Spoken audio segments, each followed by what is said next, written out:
नमस्कार, बहुत स्वागत है आप सभी का। जी मध्य प्रदेश छत्तीसगढ़ देख रहे हैं आप। मैं हूं आपके साथ कोमल गंगवार। छत्तीसगढ़ में पहले चरण की नामांकन प्रक्रिया खत्म हो गई और अब बारी है दूसरे चरण की। इस चरण में 3 सीटों पर मतदान होना है और इसके लिए आज से नामांकन शुरू हो चुका है। 24 की सरकार में आज हम बात करेंगे पहले चरण में होने वाले बस्तर सीट पर चुनाव की। वहीं बात दूसरे चरण में शामिल उन 3 सीटों की भी होगी जहां दिग्गजों की साख दांव पर है।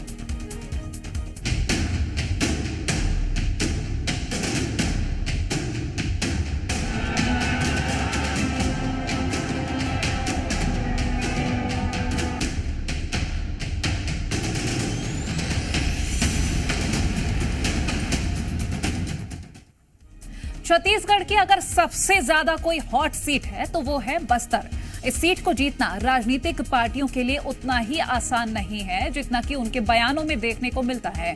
वहीं बात करें आज से शुरू हुई दूसरे चरण की नामांकन प्रक्रिया की, तो इसमें 3 सीटें शामिल हैं और वो 3 सीटें हैं राजनांदगांव, कांकेर और महासमुंद। इन 3 सीटों पर दूसरे चरण के लिए नामांकन शुरू हो गए हैं। तो वहीं दूसरी ओर सियासतदान इन सीटों पर खुद को मजबूत बताने में जुट गए हैं। बीजेपी हो या फिर कांग्रेस, हर कोई 11 की 11 सीटों पर जीत का दावा ठोक रहा है।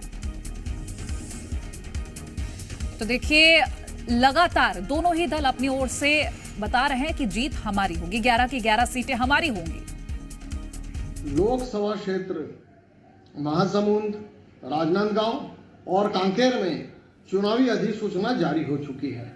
जहां तक इन तीनों लोकसभा क्षेत्र की तैयारियों की बात है तो मोदी जी की गारंटी जो इस प्रदेश में चल पड़ी है, हम मतदाताओं के घर घर जा रहे हैं, तो हमें विश्वास है कि छत्तीसगढ़ की 11 सीटें भारतीय जनता पार्टी जीतेगी। पूरे देश में परिवर्तन की लहर चल रही है। छत्तीसगढ़ की 11 लोकसभा सीटों में भी कांग्रेस के पक्ष में माहौल है और बस्तर के नामांकन रैली में जो जन सैलाब उमड़ा है, जो जनता का विश्वास कांग्रेस के प्रति देखा है, दूसरे चरण के नामांकन में भी वही उत्साह देखने को मिलेगा और लगभग 11 लोकसभा सीटों में कांग्रेस पार्टी भाजपा से ज्यादा सीटें जीतकर केंद्र में बदलाव करेगी और जनता भी मूड बना चुकी है। तो चलिए, अब आपको बीजेपी और कांग्रेस की ओर से उतारे गए इन 3 सीटों पर प्रत्याशियों के बारे में जानकारी देते हैं। सबसे पहले बात बीजेपी की करेंगे तो बीजेपी ने राजनांदगांव से संतोष पांडे को टिकट दिया है। वहीं कांकेर से भोजराज नाग को प्रत्याशी बना है। महासमुंद की बात करें तो यहां से रूप कुमारी चौधरी मैदान में है। और अब बात करते हैं कांग्रेस के प्रत्याशियों की, जिन पर पार्टी ने भरोसा जताया है। सबसे पहले बात राजनांदगांव की, जहां कांग्रेस ने भूपेश बघेल को चुनावी मैदान में उतारा है। बात करें कांकेर की तो लोकसभा सीट से यहां से पार्टी ने वीरेश ठाकुर को प्रत्याशी बनाया है। इसके साथ ही महासमुंद से ताम्रध्वज साहू को चुनावी मैदान में उतारा गया है। और अब आपको बताते हैं कि किस प्रत्याशी की किस सीट से किसके साथ टक्कर देखने को मिलेगी और कौन अपनी पार्टी के लिए जिताऊ उम्मीदवार साबित होता है। राजनांदगांव लोकसभा सीट से बीजेपी के मौजूदा सांसद संतोष पांडे के सामने प्रदेश के पूर्व सीएम भूपेश बघेल हैं। वहीं कांकेर लोकसभा सीट से बीजेपी के भोजराज नाग के सामने कांग्रेस के वीरेश ठाकुर टक्कर देंगे। महासमुंद की बात करें तो सीट से बीजेपी की रूप कुमारी चौधरी के सामने कांग्रेस के प्रदेश के पूर्व गृह मंत्री ताम्रध्वज साहू हैं। तो चलिए, अब आपको इन 3 सीटों के नतीजों के बारे में बता देते हैं कि क्या कुछ रहने वाला है।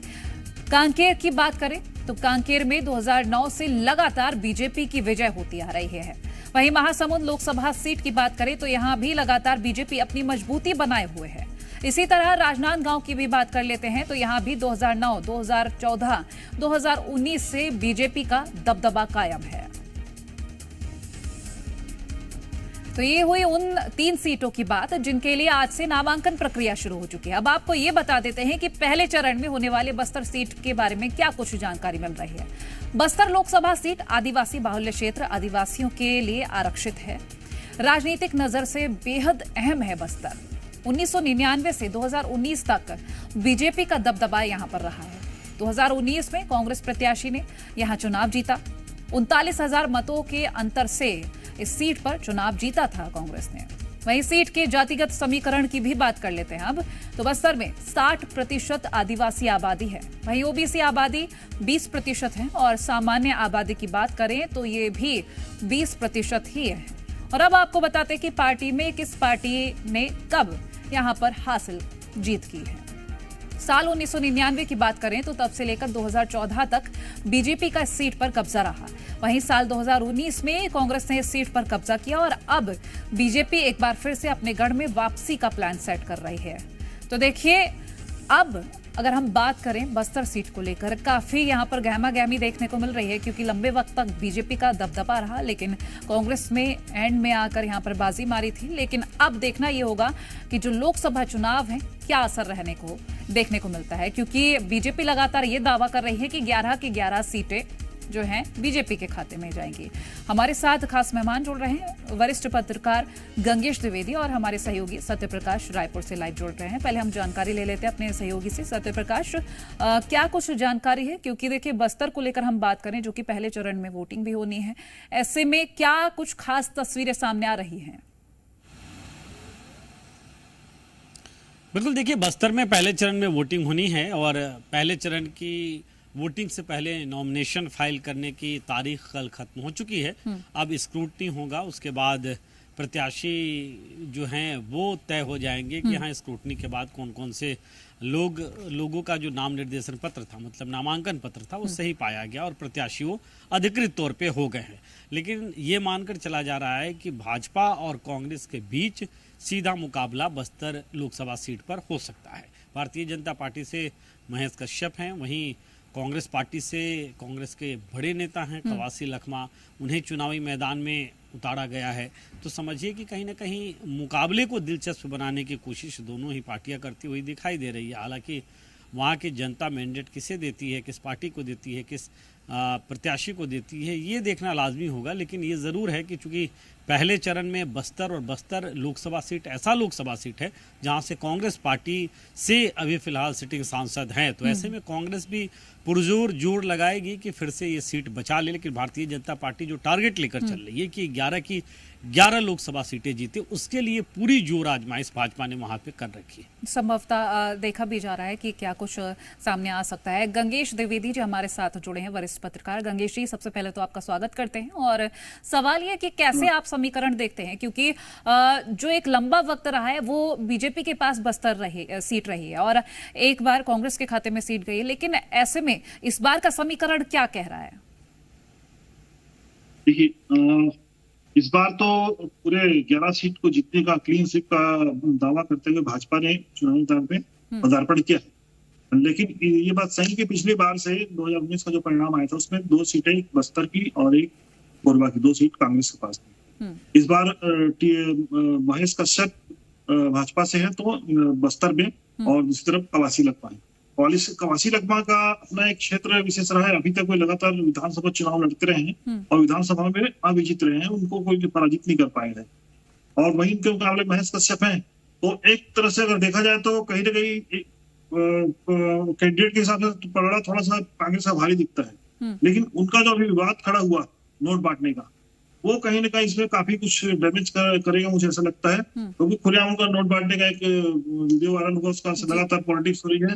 भाजपा उनके खिलाफ मोर्चा खोल दी है, विकास के मुद्दे को लेकर मोर्चा है। वो आबकारी मंत्री थे, आबकारी मंत्री रहते हुए जो उनके ऊपर आरोप लगे शराब घोटाले से जुड़े होने का, तो उसको लेकर भाजपा काफी तगड़ा कैंपेन चला रही है वहां पे। तो मुझे लगता है इसलिए दोनों मुकाबला बहुत रोचक है और अभी कह पाना बहुत मुश्किल है जीतेगा कौन, लेकिन ये कड़ी टक्कर रहेगी आपस में और परिणाम जो है जो भी हो, लेकिन बड़ी कड़ी टक्कर भाजपा के भैंस उनको देंगे। और मुझे लगता है कि परिणाम जो भी आएगा बहुत ज्यादा अंतर मुझे नहीं दिखता कि दोनों में रहेगा।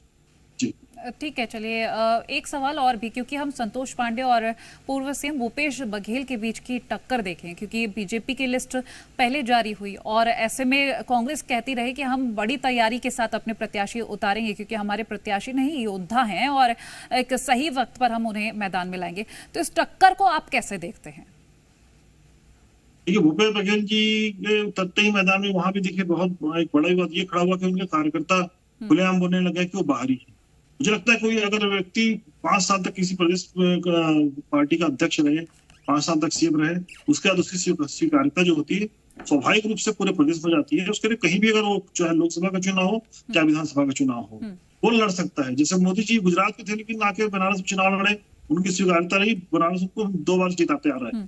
तो इसी तरह मुझे लगता है अगर यहाँ का मुखिया रहने के बाद अगर वहां का कार्यकर्ता उनको खुलेआम बोल देता है बाहरी है, तो कहीं ना कहीं कार्यकर्ता का अपना आक्रोश है, और ये जो आक्रोश है मुझे ये लगता है कि नुकसान ना पहुंचे। हालांकि भूपेश बघेल ने एक नया दाव खेला है वहां पे कि ईवीएम की जगह बैलेट पेपर से चुनाव कराएं। मुझे नहीं लगता कि ये दाव भी है उनको बहुत ज्यादा कारगर साबित होगा, क्योंकि बैलेट पेपर से चुनाव करना, अगर आप अभी आज मैं सुना कि 384 लोगों का उन्होंने अपने कार्यकर्ताओं से अपील किया कि 384 लोग कम से कम नामांकन दाखिल करें इस बार और सारे लोग वापस न लें। तो 384 होने पर स्वाभाविक रूप से अगर बैलेट पेपर से चुनाव होगा वहां पे, तो आम मतदाता को कितनी परेशानी होगी। यानी आप कुल मिलाकर मतदाता को परेशानी में डाल रहे हैं, और मतदाता को परेशानी में डालने का मतलब ये है मतदाता कहीं ना कहीं आपके निगेटिव तरफ ही जाएगा, आपको नुकसान होगा उसका।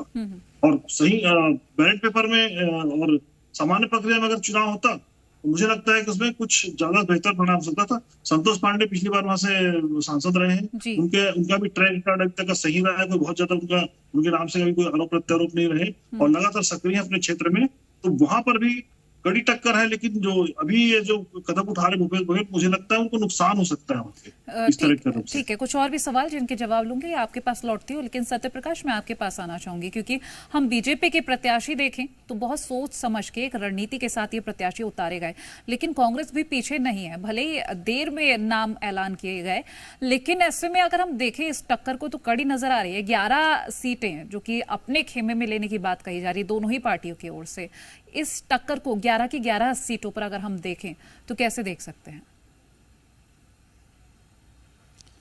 बिल्कुल देखिए, लेकिन कांग्रेस पार्टी के जो उम्मीदवार हैं, एक तो कांग्रेस ने लेट किया थोड़ा उम्मीदवार उतारने में। विशेष तौर पे अगर हम कहें तो पहले 6 सीटों पे कांग्रेस पार्टी ने अपने उम्मीदवार उतार दिए, लेकिन उसके बाद 5 सीटों के लिए कड़ी मशक्कत करनी पड़ी। एक सीट अनाउंस किया कवासी लखमा का, वो भी जब नॉमिनेशन फाइल करने का आखिरी दिन था उससे 1-2 दिन पहले। इसके बाद फिर 4 सीट का अनाउंस हुआ, लेकिन उसमें भी कुछ नाम ऐसे थे जो नाम अप्रत्याशित तौर पे सामने निकल के आए। और मसलन भारतीय जनता पार्टी कह रही है कि ऐसे नेताओं को जो या तो विधानसभा का चुनाव लड़े हैं या विधायक बन चुके हैं, उन्हें दूसरी जगह भेजकर चुनाव लड़ाया जा रहा है। मतलब कि प्रत्याशियों की कहीं ना कहीं अच्छे योग्य प्रत्याशियों की कमी है, ये भारतीय जनता पार्टी कह रही है। उदाहरण भी दे रही है, चाहे तामध्वज साहू का उदाहरण हो या देवेंद्र यादव का उदाहरण हो, ऐसे कुछ उदाहरण भी दे रही है। भारतीय जनता पार्टी ये भी निशाना साध रही है कि जिस तरह से लोग कई प्रत्याशियों के खिलाफ बगावती मूड में नजर आ रहे हैं। मसलन कहिए तो बिलासपुर में एक कार्यकर्ता जो है वो अनशन पे बैठा हुआ है, कहीं कोई विरोध कर रहा है, भूपेश बघेल उनके लिए जो है पत्र लिख दिया गया। तो इस तरह से भारतीय जनता पार्टी तंज कस रही है और कहीं ना कहीं एक नेगेटिव परसेप्शन भी जो है वो कांग्रेस पार्टी के लिए क्रिएट करने की कोशिश या क्रिएट किया जा रहा है या क्रिएट हो रहा है, ऐसा कह सकते हैं। दूसरी ओर कांग्रेस पार्टी कह रही है कि वो ठोक बजा के अपने उम्मीदवार उतारी है और जिताऊ प्रत्याशी को उतारी है। अब बात है कि आखिर यहाँ पे जनता किस तरह से और किन मुद्दों को लेकर फैसला लेगी। देखिए, प्रधानमंत्री नरेंद्र मोदी का चेहरा भारतीय जनता पार्टी के लिए तुरूप का है और वो चेहरा सामने है। विधानसभा चुनाव में भी था, अभी लोकसभा चुनाव में भी है। कांग्रेस पार्टी जो है कहीं ना कहीं बड़े चेहरे को छत्तीसगढ़ कांग्रेस के उतारी है सामने। मतलब कि राष्ट्रीय नेतृत्व तो है ही, लेकिन यहाँ के भी बड़े चेहरे हैं। अब देखना वही होगा कि आखिर जनता का मूड क्या रहता है, जनता किस तरह से फैसला लेती है, किन मुद्दों पे, किन चेहरों पे क्या सोच समझती है। ये बड़ा दिलचस्प इस बार रहने वाला है। बिल्कुल, चलिए मैं लौटती हूँ आपके पास। गंगेश जी, हमने देखा पोस्टर वॉर लगातार दोनों पार्टियों के बीच में, क्योंकि एक दूसरे को चाहे तो नीचा दिखाना हो या आरोप प्रत्यारोप हो, कोई कमी छोड़ी नहीं गई है ना छोड़ी जा रही है। हर तरीके की कोशिश की जा रही है कि जनता के सामने हम आगे पहुंचे। लेकिन क्या आपको लगता है कि जनता इसे समझेगी या फिर इसका कोई असर होगा? देखिए, मैं अगर एक उदाहरण से आपको समझाना का प्रयास करूँ दर्शकों को भी कि छत्तीसगढ़ में जनता का जो वोटिंग का तरीका होता है वो हमने बहुत स्पष्ट देखा है। विधानसभा चुनाव में एकदम अलग तरह से वोट करती है जनता और लोकसभा चुनाव में एकदम अलग तरह से वोट करती है। विधानसभा चुनाव में पिछले 3 बार भाजपा रह चुकी है, एक बार कांग्रेस को बंपर मतदान के साथ जिताया, दूसरी बार फिर वापस 35 सीटों में उतार दिया इस बार। तो इस तरह का ये जो जबरदस्त वेरिएशन विधानसभा में दिखा, ये सारे मामले मसले थे, स्थानीय मुद्दा है, भ्रष्टाचार, और भी बहुत सारे मसले थे, विधानसभा में उन्होंने स्थानीय मुद्दों पर वोटिंग की। लेकिन अगर लोकसभा की बात करें, लोकसभा में लगातार 2001 से लेकर अभी तक कभी 10 सीटें कभी 9 सीटें भाजपा के पास ही रही हैं। लास्ट टाइम पिछले 2014 के चुनाव में, 2019 के चुनाव में जब कांग्रेस 68 सीट लेकर जीत कर आई थी, उसके बावजूद भाजपा ने पूरे नए प्रत्याशी उतारे, उसके बावजूद भाजपा 9 सीट पे आई, कांग्रेस केवल 2 सीट ही जीत पाई। इसका मतलब ये है कि यहाँ की पब्लिक का माइंड सेट है कि केंद्र पे कौन काबिज हो सकता है या केंद्र पे कौन पार्टी ज्यादा मजबूत दिखती है, उसके आधार पे चुनाव में मतदान हो रहे हैं। इसका मतलब ये है कि जनता का समान रूप से यहाँ का माइंड सेट है कि केंद्र में, अगर केंद्र की राजनीति देखें तो एनडीए, भाजपा और एनडीए काफी मजबूत स्थिति में और संगठित है। कांग्रेस और उनका इंडी गठबंधन अभी भी बिखराव की स्थिति में है, कहीं कोई तालमेल नहीं है। अपने अपने ढंग से मतलब चुनाव का वक्त आ चुका है, लेकिन अभी भी सीट कोड कहां से कैसे खड़ा होगा, जो तालमेल दिखना चाहिए वो तालमेल कहीं दिख नहीं रहा है। तो स्वाभाविक रूप से जनता जो वोट करेगी और जो पुराने ट्रैक देखते हुए मुझे लगता नहीं कांग्रेस बहुत ज्यादा डैमेज कर पाएगी। 2 सीट को 3 सीट भी कर ले तो बहुत बड़ी बात है, मुझे ऐसा लगता है इस चुनाव में। चलिए, बहुत शुक्रिया गंगेश जी हमारे साथ जुड़ने के लिए, और सत्या आपका भी बहुत शुक्रिया महत्वपूर्ण जानकारी हमसे साझा करने के लिए। तो देखिए, टक्कर कड़ी है, मेहनत ज्यादा है, वक्त बताएगा कि किसकी मेहनत रंग लाएगी। इसी के साथ हमारी इस खास पेशकश में था। आप देखते रहिए जी मध्य प्रदेश छत्तीसगढ़।